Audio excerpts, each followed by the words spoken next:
This is Mr. MegaManFan, and this is a mail call episode.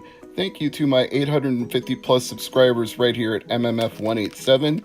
You get to share this with me as I had a very busy week doing interviews with fighters, so all this mail stacked up until now.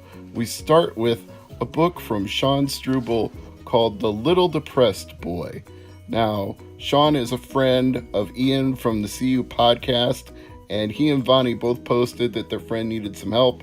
I ordered the book, and it never came, and I asked what Sean was going to do, and he didn't initially respond.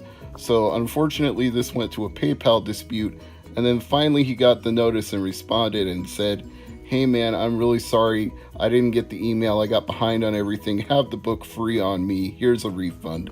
He didn't have to do that, so that was way beyond awesome on his part.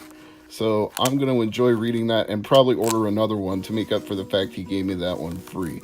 This was definitely not free, but this is also not new either. I sent this out to a good friend of mine named Crossbow to do some repair work on it. Sent it all the way to Tulsa, Oklahoma, and he just sent it back. And this I bought back in the early 2000s to play homebrews on Atari 7800. He also sent me a new memory card that he used to test it once the repairs were done. And now, obviously, by the shape and size of this box, we have a vinyl record inside. Let's pull it out. And this is Beat Bop, Ramel Z and K-Rob, produced by Jean-Michel Basquiat. This is a very famous hip-hop record for those who know.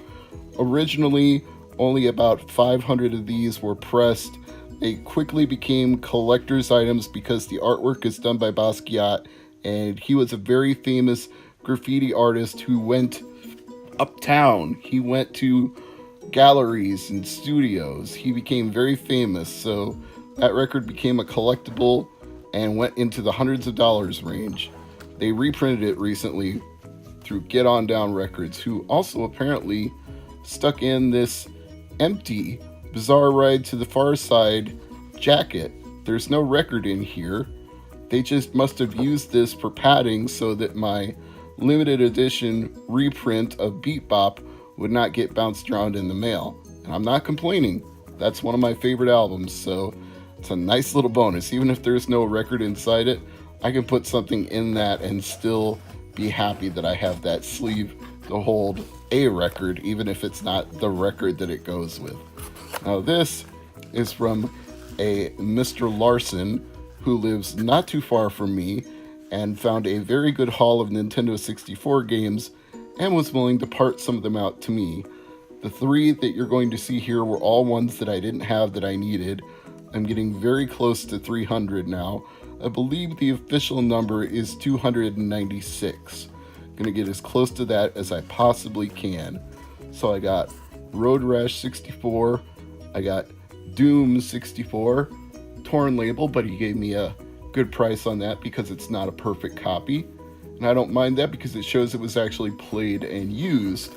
Sometimes I think that's preferable in some sense to know you have a real living piece of history as opposed to something mint and perfect. Just like this Command and Conquer box. You can tell this was a used game. Somebody had it, played it, took it in and out of the box many times. I'm going to take it out of the box myself. Sadly, there were no instructions, but again, Mr. Larson cut me a good deal because of that fact. I didn't even, I think, pay what that sticker price from whatever store he got this from was on there. So this will be the easiest piece of mail to open out of everything. It'll just be one seal right here on the side. Pop this bad boy open, see what New Games Limited Run Games has just shipped out. What do we have here? The remake of Jak and Daxter for PlayStation 4. One of the earliest PlayStation 2 games I can remember buying, and it's been redone with all new graphics. As it says, a new legacy is born. Jak and Daxter is back again in a remastered edition, courtesy of Naughty Dog and Limited Run Games. Then we've got a couple of trading cards, as they always tend to put in, one for Headlander. You'll see that game in just a moment. And of course, one for Jak and Daxter. I believe that was originally called the Precursor Legacy on PlayStation 2. So here's Headlander. It looks like Tom Servo on the back. Tom Servo lost his head, and he usually does on most episodes of Mystery Science Theater. This is an Adult Swim game, so a little unusual for them to work with limited run, but not something I would complain about. I hope they do that more often in the future. Let's see more Adult Swim games get print runs through limited run games. This package is from Japan for You, one of my favorite eBay sellers, as you can see by the little card he wrapped around Final Fantasy V. I got 5, coincidentally, Super Famicom games in this package. The next one is Fortune Street. It's a role-playing game meets board game. It's like the Mario Party of role-playing games. And here's Final Fantasy IV, which you know as Final Fantasy II on the Super Nintendo. Same game, different numbering sequence. Next up, out of this package from Japan, we have Seiken Densetsu 2, which you will know better as The Secret of Mana. But I didn't pay a Secret of Mana price. I only paid 99 cents for that. 99 cents each for all of these games before shipping. This one is Zen Nippon Pro Wrestling. Looking forward to trying this one out on my Super Famicom. And coincidentally enough, the last package in this mail call is also pro wrestling.